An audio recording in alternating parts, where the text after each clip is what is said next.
Nerd Sports Podcast, where we talk history of the game, numbers, and stats. And each week we highlight a charity that's doing good. If you haven't subscribed yet, then you should, because I'm this the real deal. And you know I gotta shout out the Buffalo Bills. Turn it up to the max, sit back and relax. This the Buffalo Nerd Sports Podcast. Let's go! Hey, what is up, Bills Mafia? Welcome into this episode of the Buffalo Nerd, your home for Buffalo Bills football with a charity on top. Brought to you by SB Nation on the Buffalo Rumblings podcast network, and it's being served up to you live by Picasso's Pizza on the Buffalo Rumblings vidcast network. Treat yourself to the most flavorful pizza on game day. Picasso's, we are Buffalo Pizza. Shipping local and nationwide. Order online at picassopizza.net. I'm your host, Colt Schroeder. If this is your first time catching the show, thanks for stopping by. If you're already part of the Nerd Mafia, welcome home. What an exciting time to be part of the Bills Mafia. Camp's coming to a close. We're getting Bills football real action on Saturday against another opponent. It's an exciting time. This team is getting hyped up everywhere as we look. The depth chart came out. New guys are signing, where we got some guys back. Some guys are getting back from injury. There's a lot of things going on. So we're going to finish out with a little camp chatter. And then last week I had Ryan Thomas on and we chatted up the offensive line, the quarterbacks. And this week we're going to move into the skill positions. The depth chart came out. There were some interesting pieces on there, I thought. I'm curious to hear what you folks have to say. So if you're watching the show live, make sure you guys join in. Let me know what you're thinking in the chat. But before we do go ahead and hit that, we do every week like to start out by highlighting a charity. So this week it's going to be a little bit different because it's a charity that I think mostly everybody already knows or knows about.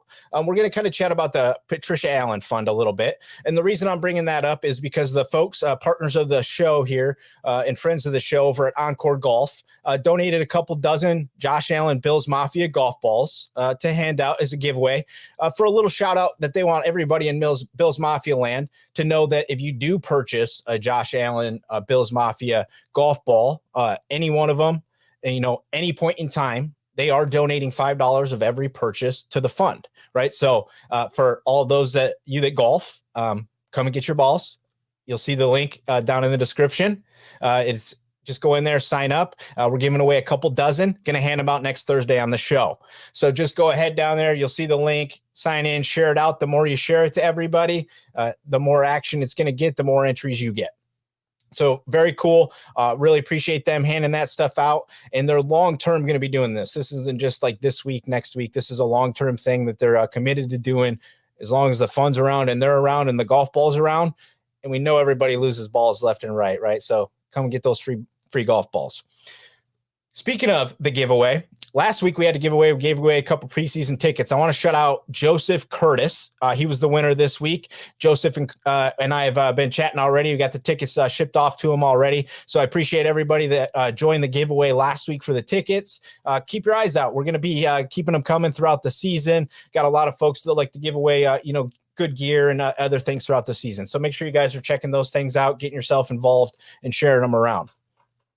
Looks like Levi's in the house. We're pumped to start the season. Yeah, I mean, this is absurd. The energy level is just, you see it too, like everybody looking at all these pictures at camp. You're watching all the videos. The energy level is out of control there, right? You can just feel it. I mean, when Josh Allen's running around, having a good time, I tweeted earlier this week, it's like, I just love watching this team. They're just engaged with each other. They're having a good time with each other. It's like, it's not something we've ever been accustomed to as Bills Mafia previously to this. So super excited about what's taking place. I was going to have a guest on tonight, but apparently Metallica's in town. So I'm competing with them right now. So it's a hard crew to stand up against, I guess, in Metallica or whatever, but there's our guy. Joseph's in the house. Thanks, Joseph, for stopping by. Appreciate you entering. Hope you enjoy the game this weekend, man. So let's get into it. Camp brought some exciting things this week. It's coming to an end. I just saw here a little bit ago before I hopped on. Poyer was working with the coaches a bit on the side. I mean, he's obviously banged up. He's still in the sleeve. Got Daniel in the house. What's up, Daniel? Thanks for stopping by, man.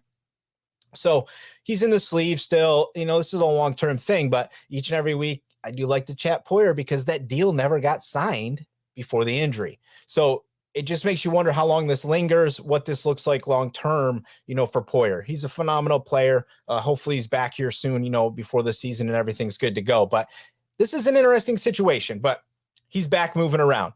Saffold's back this week. Really like this, and I don't know if everybody saw this, but a kind of first team rollout the other day. Dawkins, Saffold, Morris, Bates, Brown. If that's the offensive line, I'm 100% okay with that. I think that can be a very dominant offensive line. But we chatted about them last week. We'll move forward. But I'm happy to see Saffold's back in action, and I really think that he's going to be just a massive piece to this puzzle. Much like Mongo kind of brought that initial vibe of we need to turn our mentality around. We've done that now. Now we need to take it to another level, and this is the guy that's going to help us do it. Yeah, Heather's in the house. Yeah, I saw this too. Last day of practice, they said things got heated again, right? So it's exciting. I mean, this is so much fun, right? I mean, who's not pumped about what's taking place? We got a winner, or perceived winner, and I think we're going to be a super competitive team. If we don't get all the way, everybody's going to be stunned, right? We're a competitive team. So, also, which was phenomenal news, I thought, because this team doesn't use the fullback a lot, but Reggie Gilliam gets the extension. This is a nice piece signing to me. Well-deserved. The story, I'm sure most Bills Mafia knows it. He's just that guy. He's worked hard. He's getting what he deserves, I believe, right?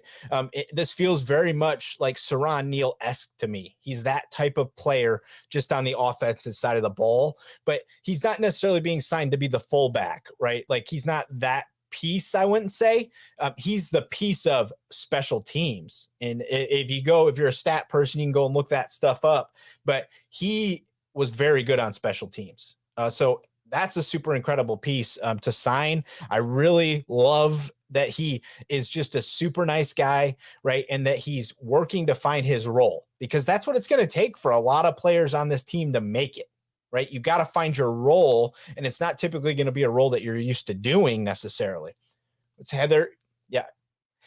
Straight up good guy too, right? I think this is starting to run across the board with every player that's in Buffalo. The process has proven to us that McDermott and Bean find high quality individuals that fit the mentality of the city, the community, and what they want to be moving forward, most importantly, right?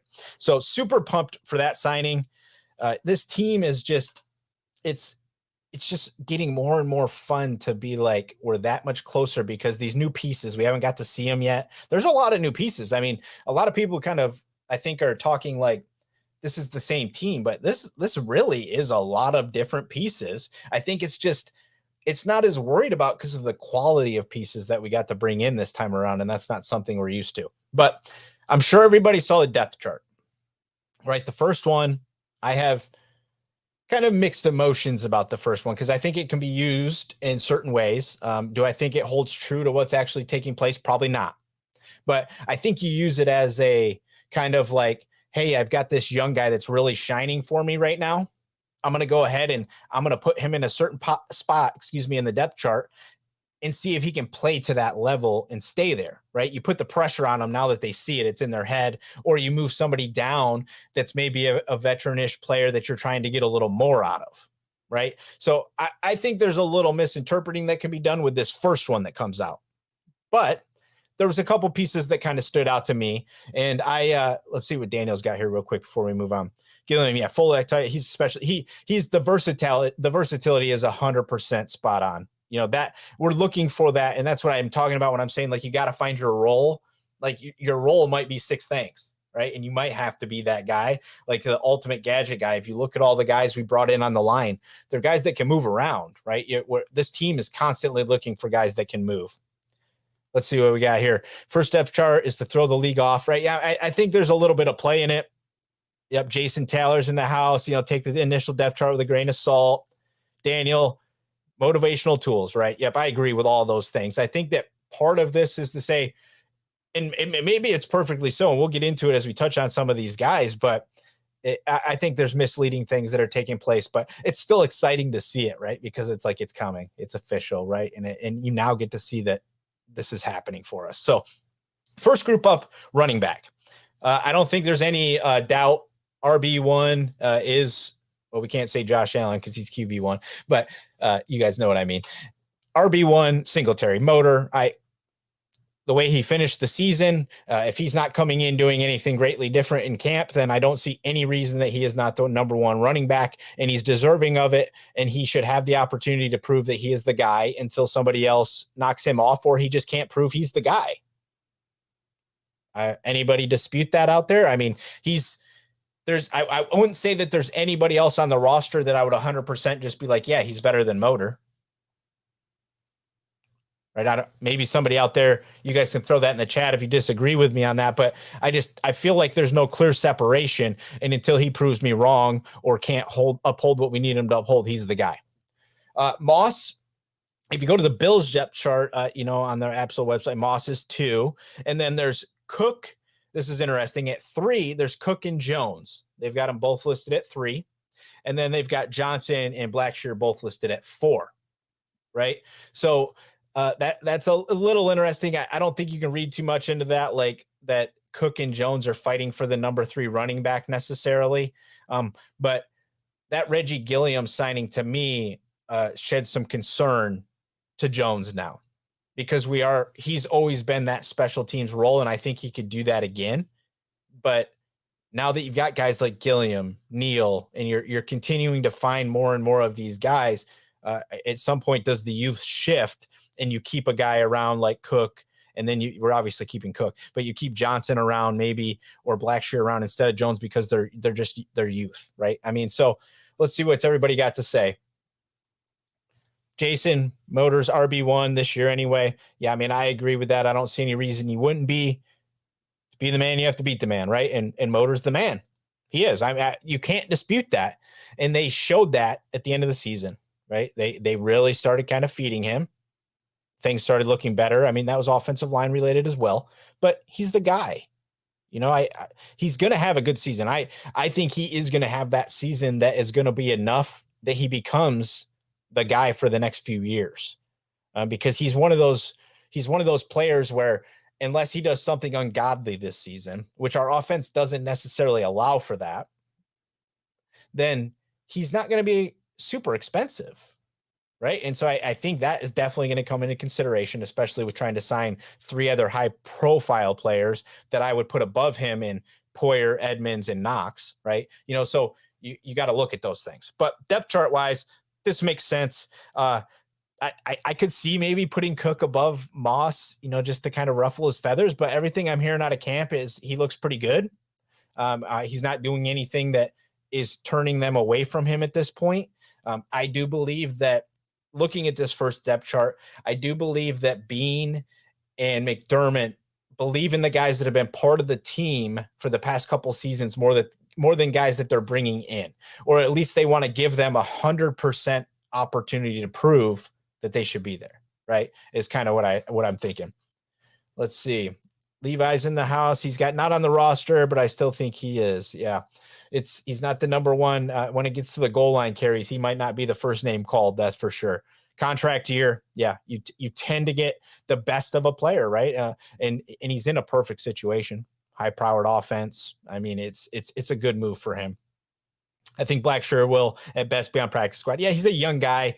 It's just going to be a matter for me is Jones. I last year I kind of had feelings about him not making the roster. This year, a year older, and with some of the other pieces, it might just be time. I mean, Duke Johnson's a player that's got experience and he's younger. Injuries, I get it. So there might just be time to make a move there is all. So let's see here. Can Moss survive all this? This is what I'm most kind of curious with is, can he come in and be really good in a limited role? Because I don't see him getting a big role, right? Because we're all agreeing Motor's the guy. Cook is going to be more of the pass guy. So that leaves Moss kind of, I guess, is more of the bruiser, like goal line kind of guy.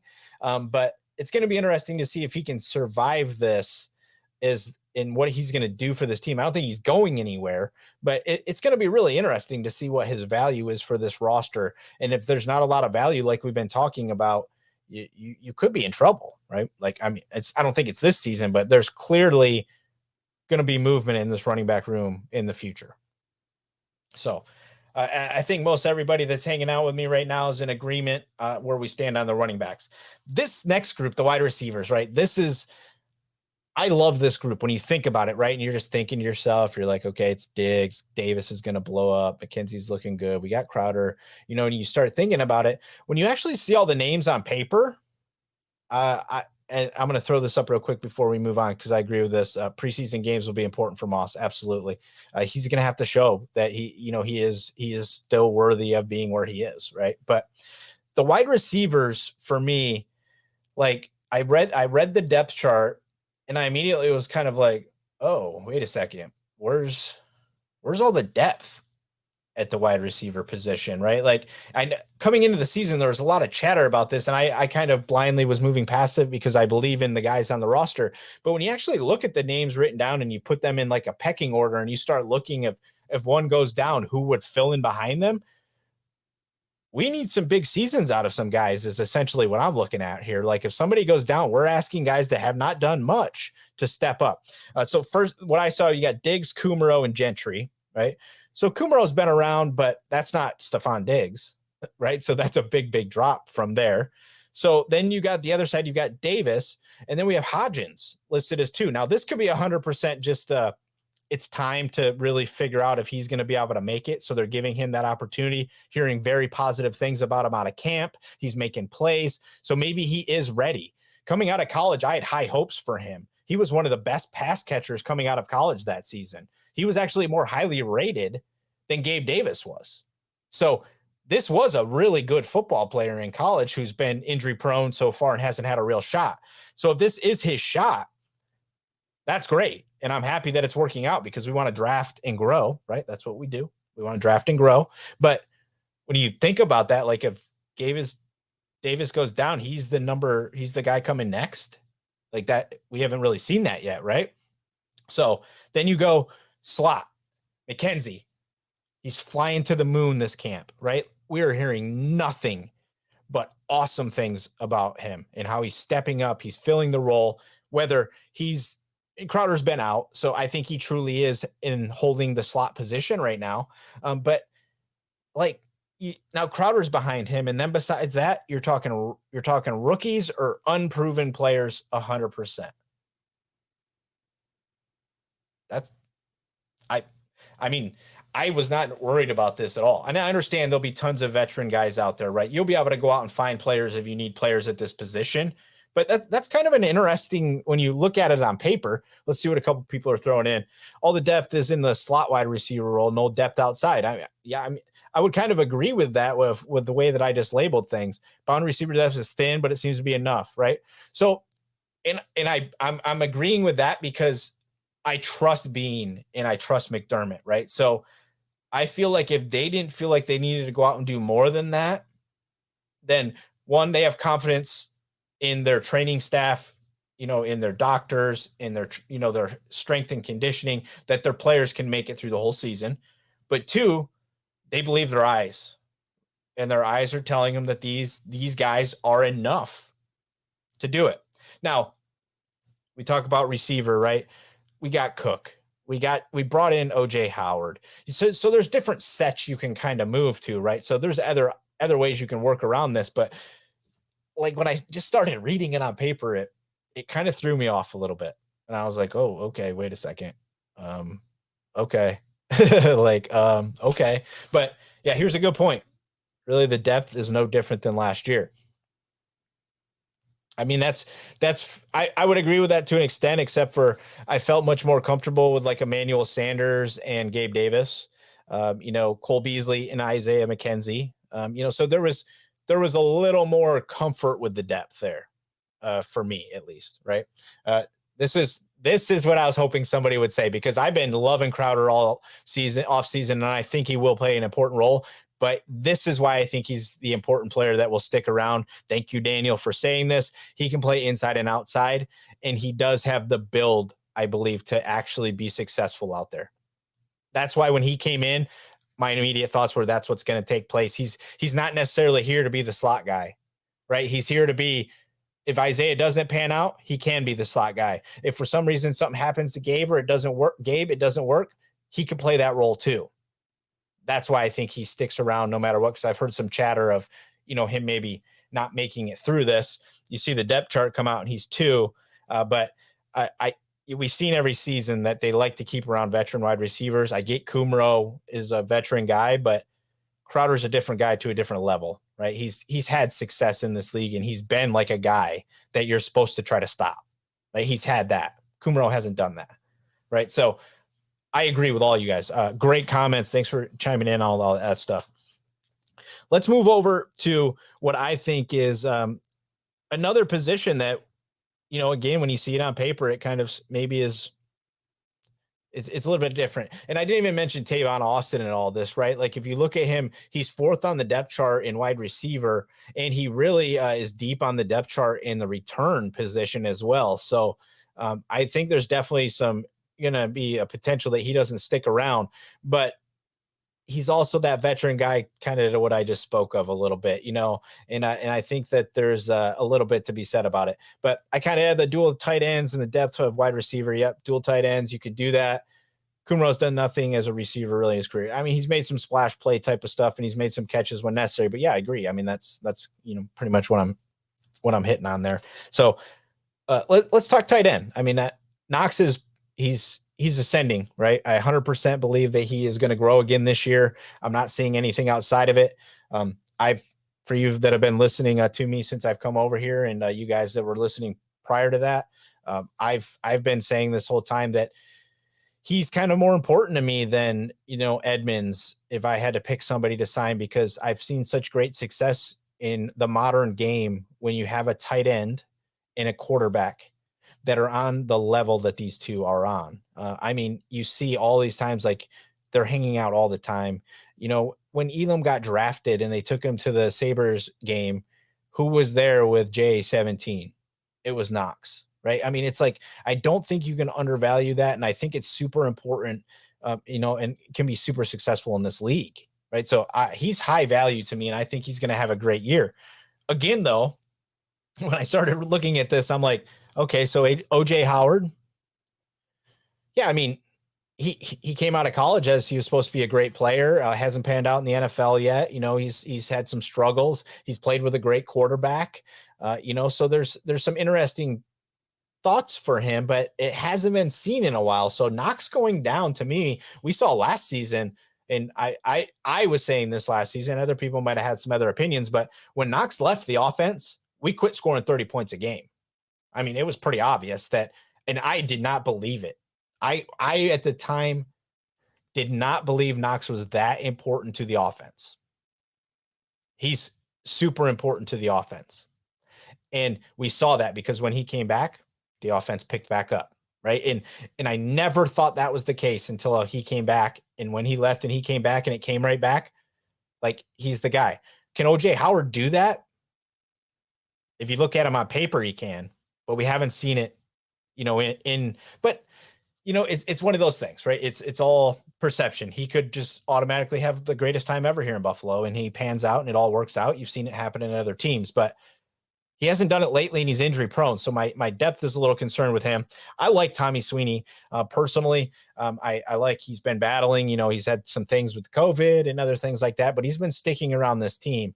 And I don't think that's for, just the fun of it. I think he's a super good player. I think he's high quality player. I think he fits this team in the mentality. So I like him around. And the 4 spot, we got Morris and Weidermeyer, and these guys have been having good camps. And it's interesting that we have 2 of them. We draft, undrafted guy, and this is good. I mean, I think when I'm looking at this, we need one of those guys to pan out, right? One of those 2 guys needs to pan out, or Sweeney needs to pan out. Somebody needs to pan out because Knox could be gone. OJ Howard's not here on a long-term deal, and we may not want him to be fair, right? Like, we might see this season and be like, no, that's not it. But I think he's brought in more to block personally. He's got that build. I think he's pretty good at that. He's a nice size, extra offensive lineman out there, I think. Yeah, let's see what we got here. Jason, didn't Howard have a torn Achilles? Yeah, I mean, he immediately got, I think it was first season or second season out of college. Yeah, he tore that Achilles and he's never came back the same. And it always seems to kind of trickle into some kind of lower leg injury, throughout the season, or hamstring, that kind of stuff. Just some of these guys, it just happens. I saw jokingly somebody said the other day when Mike Evans got hurt, like, oh, no big deal. This is just his normal hamstring injury that he has every year. Right. So there's just some guys that are like that, but Daniel, he's got a point.